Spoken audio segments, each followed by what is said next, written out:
Tere, tõeotsijad! Sattusin mõni päev tagasi ühe video peale. Video rääkis koroonaviirusest.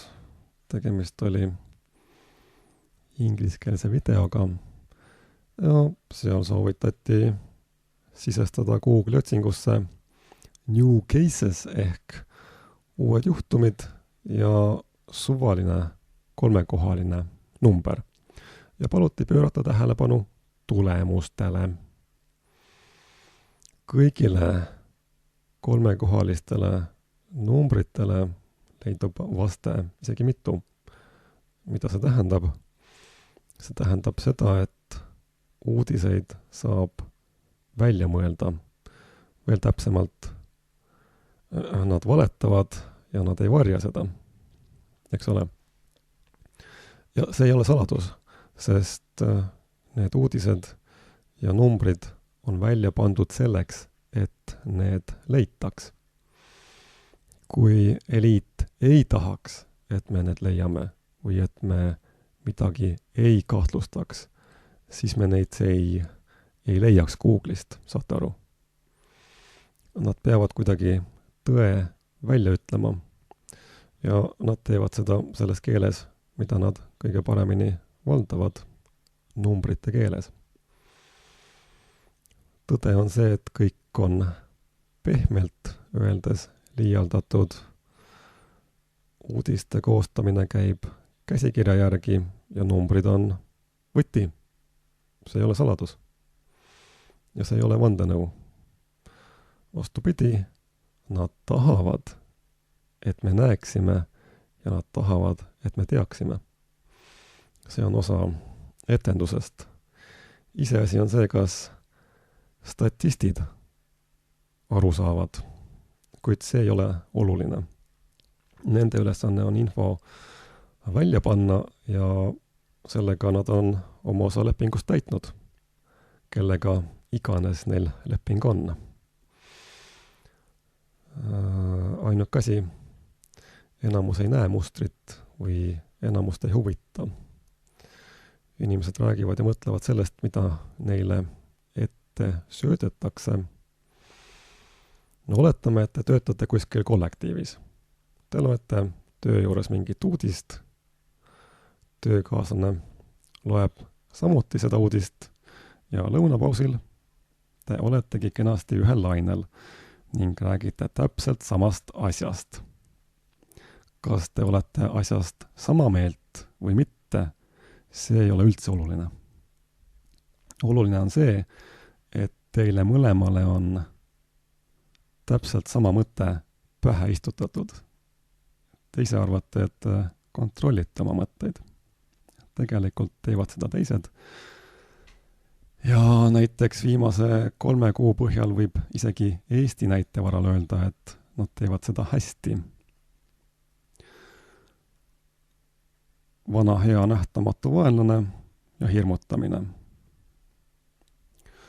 Nüüd nendest numbritest siis ma sisestan täiesti suvalisi numbrikombinatsioone ja Google leiab uudise, kus on täpselt see number kirjas, ehk siis uute koroonaviiruse juhtumite arv. Ja seal juures võib ette tulla veel muidki numbreid ja minu meelest on see kõik väga huvitav. Huvitav on ka see, et praegu ei ole suurt vahet peavoolumeedial ja ametlikul alternatiivmeedial, mis on minu meelest väga-väga huvitav. Üks asi tuleks teha selgeks. Koroonaviirusel on eesti keeles oma nimi olemas. See on pärgviirus. Pool aastat tagasi ei teadnud koroonaviirusest keegi mitte midagi. Eestis vähemalt mitte. Nüüd muust ei räägita. Pärgviirus on unustatud, sest see ei ole seksikas. Käsikiri näeb ette teatud sõnade kasutamist. Ja sõnad on välja mõeldud selleks, et nad täidavad mingi teatud eesmärgi, eks ole. Ja siin ei võeta arvesse seda, et sinu oma keeles on sellel asjal juba nimi olemas. Üks isik mainis mulle hiljuti, et küll see koroonaviirus on hirmus asi. Samas ta ka kohe kahtles selles asjas, et väike uss on tal ikka sees, et väike kahtluse uss. Kas kõik on ikka päris nii, nagu räägitakse? Aga no kui leht kirjutab ja televiisor räägib, siis aga jah, et kas see ikka on nii hirmus, nagu nad räägivad? Mina selle peale vastame, et no jah, nohu, köha, kopsupõletik, gripp, SARS, need on ju kõik koroonaviiruse tekitatud. Ja koroonaviirus on gripiviirus. Gripiviirus muudab ennast iga natukese aja tagant. Ja kui sa selle saad, siis saad. Eriti sügisel, talvel, vastu kevadet. Kui sa lähed külmetusega arsti juurde abi otsima, siis ta tõenäoliselt soovitab sul juua kurguteed, püsida soojas ja oodata, kuni üle läheb. Ja see ongi kogu ravi. Ja tavaliselt see lähebki umbes nädala või 10 päevaga üle. Kui sa ei kuulu riskigruppi. Vanemaealised kodanikud on alati riskigrupp.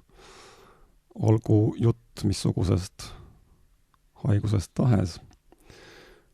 Riskigrupid on alati olemas olnud täpselt nagu talvine gripihooaeg.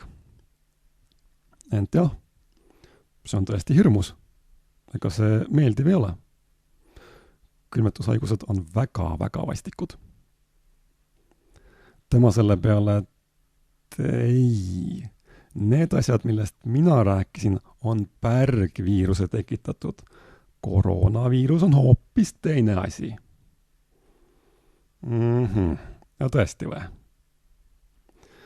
Et nii targad me siis olemegi. Ja nad räägivad, et eestlased on targad ja haritud.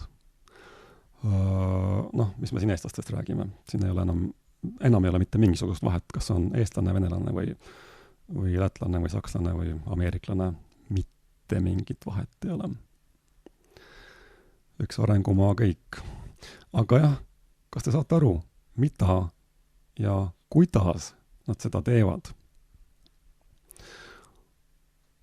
Huvitaval kombel vohab koroonaviirus just nendes riikides, mis on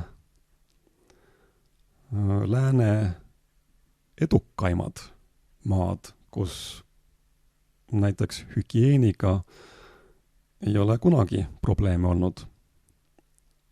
Ja kui uskuda uudiseid, siis USA, Saksamaa on nüüd arengumaad, Prantsusmaast ja Itaaliast rääkimata, eks ole. Muuseas, NSV Liidus oli lääne kohta kasutusel nimetus maandunud lääs. NSV Liit oli koht, kus valetati kõige kohta. Ma arvan, et enamus NSV Liidu kodanikest seda teadsid. Kuid üks asi, milles Nõukogude Liit ei eksinud, lääs oli ja on tõesti maandunud. Kuigi väikeste mööndustega NSV Liidul on selles maandumises päris suur roll.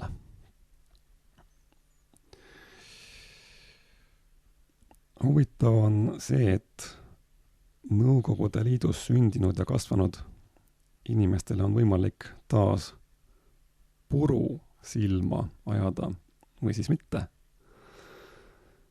Me teame seda, et kui eliit ära pöörab, tuleb kaasa mängida. Hiinlased näiteks teavad seda ja hiinlastest paremaid näitlejaid on maailmas raske leida. Ja näiteks 1953. aastal läks NSV Liidus päikelooja.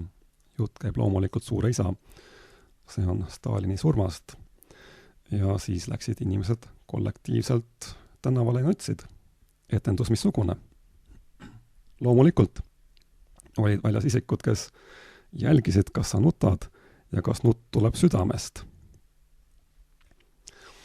Ja osad siis käisid ja koputasid, kuhu vaja, kui ei tulnud südamest.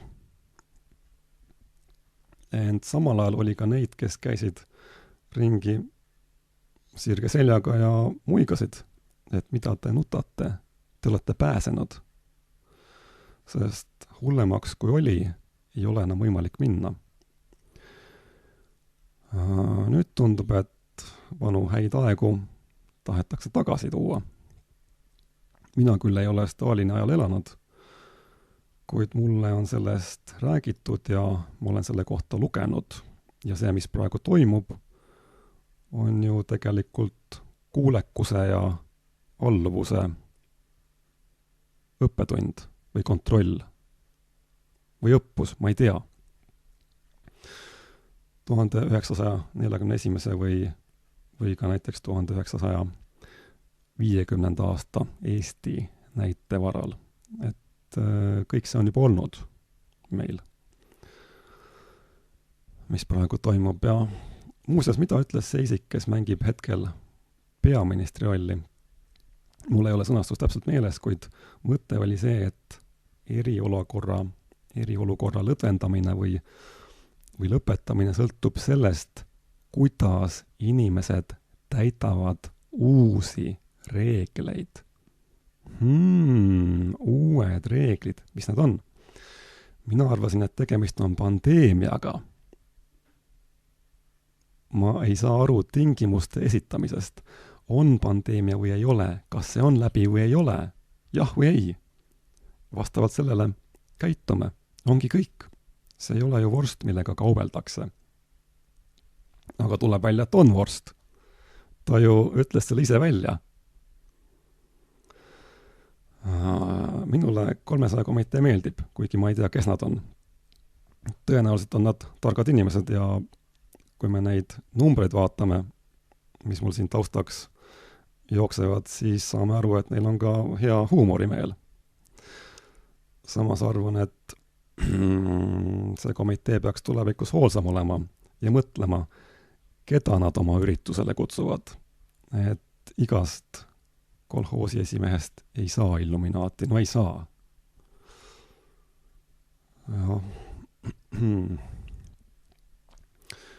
Kuid propaganda on meil muidu hästi korraldatud. Patsiendid saavad oma ajupesudoosi kätte, näiteks poes, ostukeskuses, kaubamajas.